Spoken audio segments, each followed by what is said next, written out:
Los transexuales son personas que sienten un profundo malestar respecto a su sexo biológico. Sienten que están atrapados en un cuerpo que no coincide con la representación mental que tienen de sí mismos.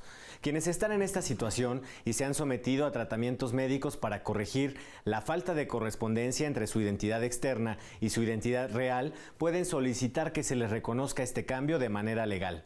Hoy platicaremos con un asesor jurídico federal acerca de este proceso. Mi nombre es Emanuel Saldaña. Quédate con nosotros. Ya inicia Te Defendemos. Hoy nos acompaña el licenciado Martín Morán Macías, asesor jurídico federal, adscrito a la Delegación Baja California del Instituto Federal de Defensoría Pública. Bienvenido, Martín. Muchas gracias, Emanuel. Gracias por la invitación. Bueno, hoy vamos a hablar de diversidad sexual y para introducir el tema me gustaría que habláramos, creo que es necesario hablar de derechos humanos, ¿no? Aunque lo vemos en la televisión ahora muy seguido, en todos lados se habla de derechos humanos, pero ¿cómo podríamos definirlos? Sí, mira, realmente definir derechos humanos no es una cosa muy sencilla, porque nos encontramos ante un concepto multívoco que significa jurídicamente que acepta varias definiciones. ¿Por qué? Porque ello va a depender de la filosofía jurídica que prevalezca en tal o cual país. Puede ser una filosofía positivista o puede ser una filosofía naturalista. De tal forma que esto sí trasciende. ¿Por qué? Porque de acuerdo con el positivismo es el ordenamiento jurídico quien otorga esos derechos al ciudadano. Y de acuerdo con el naturalismo no los otorga, sino que los reconoce. ¿Por qué es importante decirlo? Porque en el 2011 nuestra Constitución sufrió una reforma trascendental que vino a romper paradigmas en cuestión de derechos humanos. En su artículo primero, donde antes decía que la Constitución otorgaba y no decía derechos humanos, decía garantías individuales. Sin embargo, la comunidad internacional le dice al Estado mexicano, modifícala, porque tú no reconoces, sino debes de no otorgas, sino que debes reconocer derechos humanos. De tal forma que en ese tenor, ese artículo primero constitucional fue modificado, fue reformado, y ahora tenemos que nuestra Constitución nos reconoce todos los derechos que en ella se establecen y en los tratados internacionales. ¿Y estos derechos humanos que tenemos las personas pueden ser suspendidos de alguna manera legalmente? Sí, mira, la propia Constitución en ese artículo que mencionamos, artículo primero, establece que no podrán ser restringidos salvo, dice, los casos y condiciones en que ella misma establezca. En ese sentido, ese artículo nos remite, no expresamente, pero realmente lo tenemos que interpretar en función del diverso artículo 29 de la Constitución, que nos habla en qué casos pueden ser suspendidos y restringidos los derechos humanos. Y aquí encontramos la invasión, perturbación grave a la paz pública o cualquier otro problema que ponga a la sociedad en grave riesgo. Sin embargo, aún así, no todos los derechos se pueden suspender, porque la misma Constitución hace casos de excepción, y entre ellos dice, no puedes suspender, por más que sucedan ese tipo de acontecimientos, no puedes suspender la vida, el derecho a la vida, el derecho a la familia, el derecho de los niños, el derecho a la no discriminación, el derecho a la tortura, a no ser torturado, perdón, y el derecho a no ser desaparecido de manera forzosa, entre otros, ¿verdad? Esos derechos son personalismo y no se pueden suspender ni restringir, aún en esos casos. Y bueno, y aunque en México ya mencionas que ha habido un avance, ¿no?, en el reconocimiento de los derechos humanos de las personas, sabemos que en particular el grupo de las personas de diversidad sexual, las que tienen una orientación sexual distinta a la heterosexual, enfrentan retos para ejercer sus derechos, ¿no? Realmente estas personas de la diversidad sexual se encuentran con una barrera, no solamente que es generada por la misma sociedad, por el repudio de la sociedad, la discriminación social, sino lo peor, porque existe una barrera, se topan con una barrera legal. ¿Cuál es eso? Pues el trato que se les da precisamente a las parejas heterosexuales. De ahí depende todo. Ahí topan con pared, como vulgarmente se dice. ¿Por qué? Porque el trato que se les da a esas personas, a esas parejas heterosexuales, discrimina a las demás personas de la diversidad sexual. Entonces, en ese sentido, estas personas se sienten discriminadas y tienen todo el derecho de acudir a un juicio legal, como es el juicio de amparo, para defender ese derecho. Precisamente, ¿cuáles son los instrumentos jurídicos que tienen las personas para hacer valer sus derechos humanos? Mira, principalmente en nuestra legislación local, por decir así algo, en nuestro Estado mexicano, es el juicio de amparo. Pero existen otros convenios internacionales como son la Convención Americana de Derechos Humanos, el Pacto Internacional de Derechos Civiles y Políticos y el Pacto Internacional de Derechos Económicos, Sociales y Culturales. Entonces, la misma Constitución Política de los Estados Unidos, que todos son coincidentes en proteger el derecho a la no discriminación, el derecho a la vida, el derecho a la familia, y eso es trascendente porque estas personas de la diversidad sexual, pues no nada más las podemos entender como personas con afecciones a las personas del mismo sexo, sino que pretenden y realizan vida en común. Se casan, contraen matrimonio y desean constituir una familia, ¿verdad? Entonces, en ese sentido, todos estos ordenamientos jurídicos les garantizan ese derecho de igualdad en función y en relación a las personas heterosexuales, a las parejas. Las personas transexuales, por ejemplo, sabemos que todavía enfrentan más retos, más obstáculos para ejercer sus derechos humanos, y sabemos de un caso que llegó al Instituto Federal de Defensoría Pública de una mujer transexual que pues pidió que se reconociera su identidad jurídica como mujer, ¿no? Sí. ¿De qué se trata este caso? Sí, en este caso concreto, esta mujer, hombre trans, ¿verdad? Solicitó al registro civil de su lugar de origen se le expidiera un acta de nacimiento con su nuevo nombre, sexo, por resolución de género, ¿verdad? Y se la negaron verbalmente.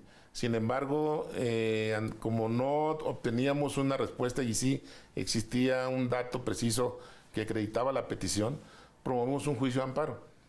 Y a través del juicio de amparo se le requiere los informes justificados a las autoridades, quienes informan que no existe en ese estado de la República una legislación que permita expedir o otorgar un acta de nacimiento por ese concepto de reasignación de género. Pero que además, dice, se debe sobreseer ese juicio de amparo porque la quejosa no agotó el recurso, el principio de definitividad. Dice, en nuestro estado existe un procedimiento judicial que debe agotarse para que sea el Poder Judicial del Estado quien me ordene, dice el oficial de registro civil, a otorgarla o a no otorgarla. Pero si ya te están diciendo que no existe una norma que lo autorice, claro, es absurdo que te quieran someter a un procedimiento a sabiendas de que el resultado va a ser negativo. En ese tenor, el juez de distrito la ampara, pero para efecto de que la autoridad le otorgue una respuesta formal y por escrito. O sea, realmente le van a otorgar una respuesta ¿de qué tipo? Negativa, ¿verdad?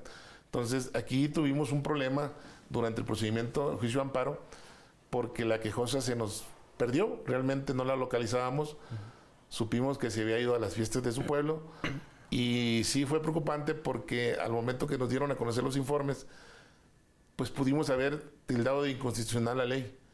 Sin embargo, eso se hace a través de una ampliación cuya promoción es personalísima. Y al no encontrarla, pues nos dimos a la tarea de formular alegatos exclusivamente y haciéndole saber al juzgador que si bien no tildábamos de inconstitucional esa ley, no la impugnábamos, en vía de alegatos le hacíamos saber que por vía de difusión del control difuso, ordenara que esa ley se les aplicara. Sí, que no se le aplicara en perjuicio. Y aún así el juez únicamente la ampara para efectos de que se le dé una respuesta a su petición, ¿verdad? Respuesta que ya sabíamos que iba a ser negativa. Ante esa respuesta, ante esta resolución del juzgador, impugnamos la resolución mediante el recurso de revisión y el colegiado le dijo que efectivamente, si bien era cierto que no se había impugnado la ley por inconstitucional, sí se había dicho y sí la quejosa había alegado que se le tenía que desaplicar. Y así fue como el colegiado, con plenitud de jurisdicción, la ampara y protege en términos completos, en términos lisos y llanos y de manera integral, por lo que se procedió posteriormente a realizar a la etapa de ejecución. Y fue otro vía crucis ahí porque la autoridad responsable informaba que no tenía facultades para cancelar ese acta de nacimiento, la original, la primigenia, del sistema electrónico. Y Martín, perdón que te interrumpa, sí. Es momento de hacer una pausa. Al regresar, pues ya nos dices en qué quedó este caso, claro, ¿no? En qué, cómo se protegieron los derechos de esta mujer transexual y que nos digas en qué concluyó. ¿Cómo no? Claro. Perfecto, vamos al corte, regresamos.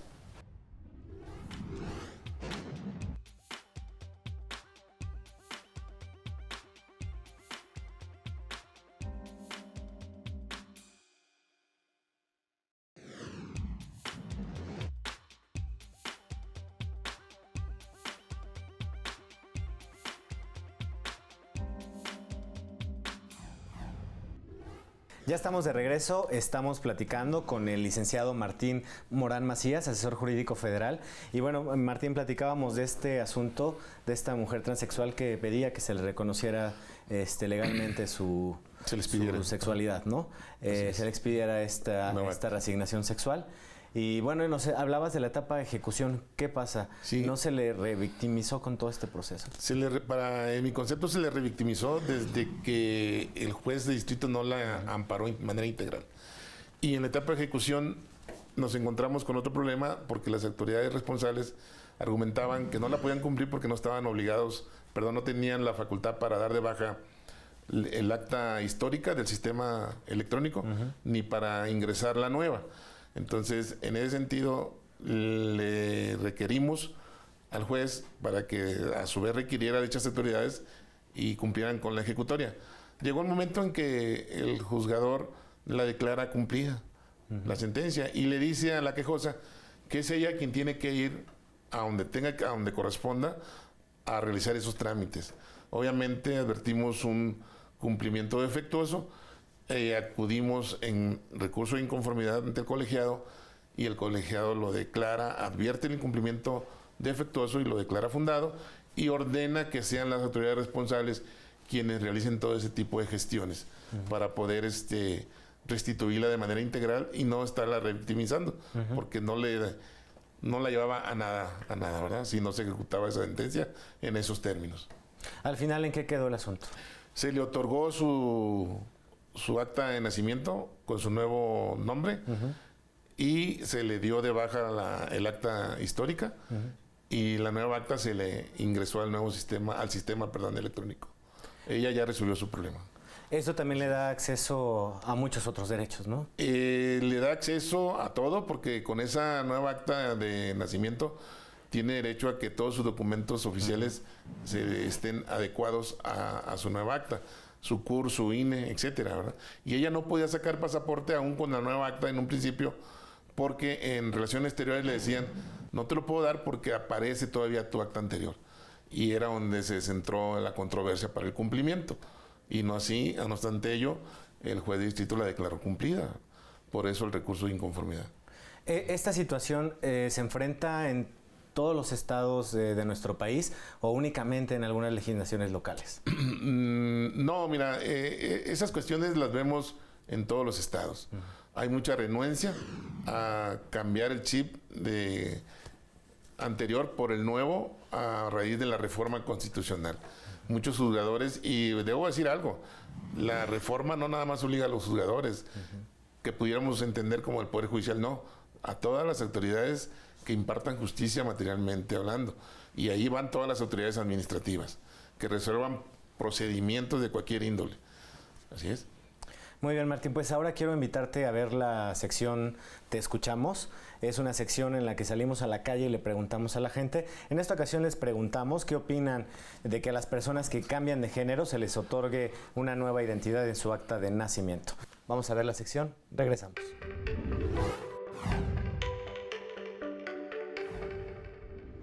Yo no vería ningún inconveniente el cual se le negara, porque pues son mexicanos, son seres humanos, son personas normales y es muy independiente el cambiar de género a lo que el gobierno, a lo que el medio social hace, ¿no? Sí, no requiere ninguna, pues algo más allá de lo que tenemos por derecho, yo creo que sí. Más que los trámites, considero que no hay ningún problema siempre y cuando los derechos sean generales, los mismos derechos para hombres y para mujeres, porque muchas veces el cambiar de género lo hacen con la condición de que voy a tener más derechos por ser mujer o menos derechos por ser hombre. Como yo no cambio de género, no sabría decirle si tienen problemas o no, pero debe ser como cualquier trámite normal de cualquier persona. Pues yo creo que sí se les debería dar todas las facilidades por los derechos que también tienen, ¿no? Obviamente sigue siendo la misma persona, lo único que cambias es pues tu género, pero sigue siendo la misma persona, entonces yo estoy a favor de eso, no debería de haber ningún inconveniente. Es como tramitar nuevamente tu acta de nacimiento, o sea, no debería de haber algún tema alguno. Les deberían de dar más agilidad a sus trámites que ellos piden.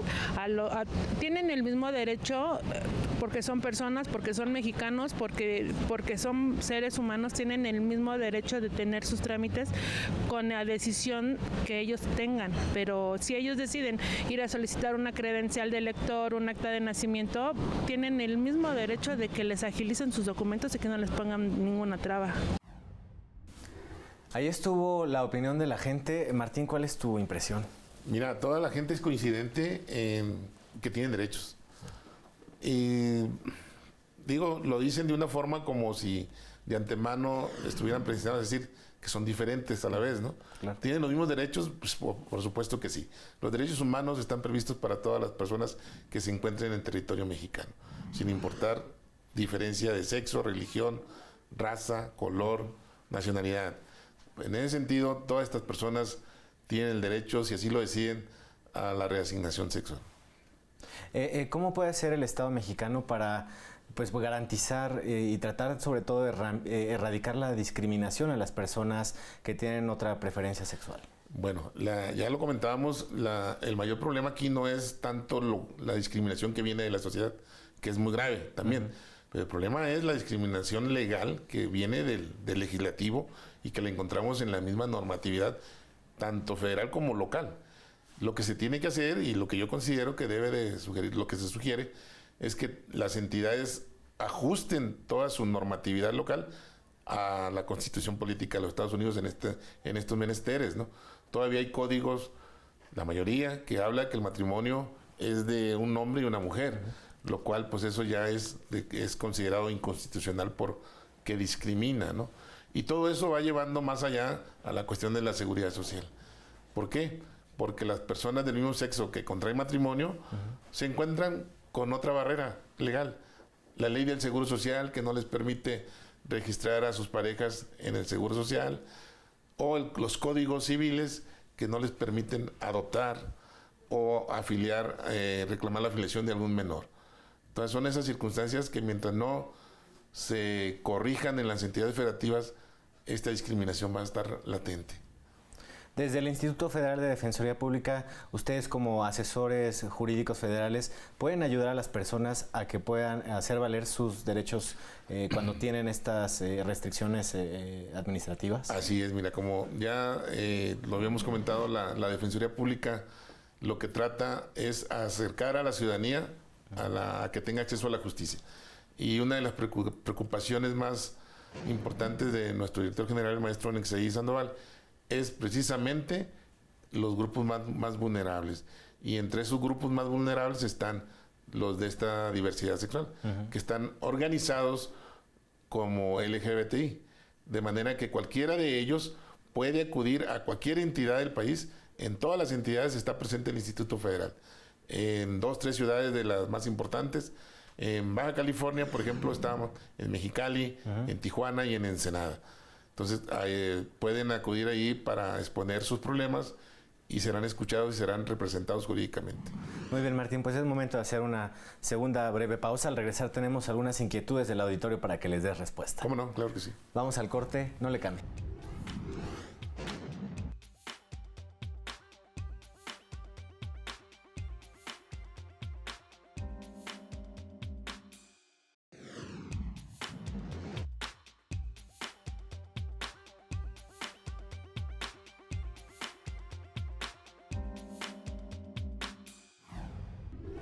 Ya estamos de regreso, gracias por continuar con nosotros. Ya tenemos algunas llamadas del auditorio en la sección Te Respondemos. Vamos con la primera llamada. Es de una persona trans. Nos dice que quiere tramitar un acta de nacimiento con su nueva identidad de mujer, pero nos dice que el registro civil se la negó. Pregunta qué puede hacer. Bien, ahí esta persona ya tiene una negativa expresa. Ya hay un acto de autoridad que le está agraviando. Prácticamente es un acto que atenta contra el derecho a la no discriminación. Y lo que tiene que hacer es, si desea, acudir a la Defensoría Pública Federal para que le analicen el asunto y pueda promover un juicio de amparo indirecto. Muy bien, se puede acercar con ustedes. En donde viva, aquí en la Ciudad de México, en cualquier parte del país. Muy bien. Vamos con la siguiente llamada. Es una persona que nos dice que tiene 6 meses que solicitó una nueva acta de nacimiento bajo su nueva identidad de género y dice que no le han dado una respuesta y qué puede hacer para conseguir lo que solicitó. Sí, parecida a la pregunta anterior. En el otro ya existía el acto de autoridad, en esta no existe. Correcto. De igual forma, se entiende que si ya transcurrieron más de 3 meses, se la están negando, ¿verdad? No podríamos hablar aquí de una negativa ficta, pero sí el derecho de petición debe ser respetado y en base al amparo indirecto puede lograr que se le dé seguimiento a su asunto. Muy bien. Vamos con la siguiente llamada. Es un matrimonio de personas del mismo sexo y quieren saber si tienen derecho a ser padre y madre mediante la reproducción asistida. Así es, como decíamos anteriormente, Emanuel, las personas de la diversidad sexual se encuentran con una barrera de tipo legal. Esa barrera la encontramos en la Ley General de Salud, en la misma Ley del Seguro Social, en donde les dan un trato diferenciado a las personas heterosexuales. ¿Tienen derecho a ser padre o madre? Por supuesto que sí, a través de los adelantos de la ciencia, de la medicina, de tal forma que pueden también acercarse con otros, porque todas estas preguntas tienen un factor común, la discriminación.